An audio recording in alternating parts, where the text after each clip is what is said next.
Masquera sei muri Zimbabwe. Welcome to our channel Zim Confessions and Deep Secrets. Kana karige kuchanga kakukuya pana ino channel. Please don't forget to subscribe. Kana uchingwa garaga subscriber. Don't forget to comment and share this video. Nas muri Zimbabwe tawigira nyaya hetika KuBulawayo. Nyaya a garden boy Akabira former boss wake gold raiswiga iro kuita 57 kgs pamwe chete nema thousands ema US muri Zimbabwe.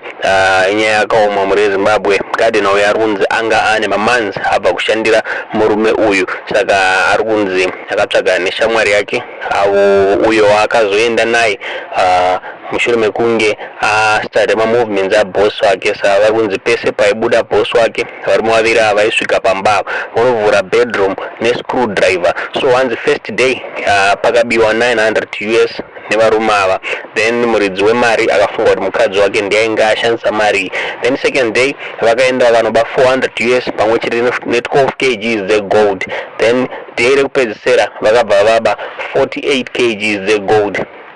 Saka ndo pari kunzi murume uyu paakazonotisa kuti pane vanhu vaimubira zvinhu izvi. Saka zviri kunzi after a tip off yakapiwa nemaraini kuti garden boy wake ainge achidzoka pamba, ndo paakazonomutsvaga akainterogatwa nemapurisa.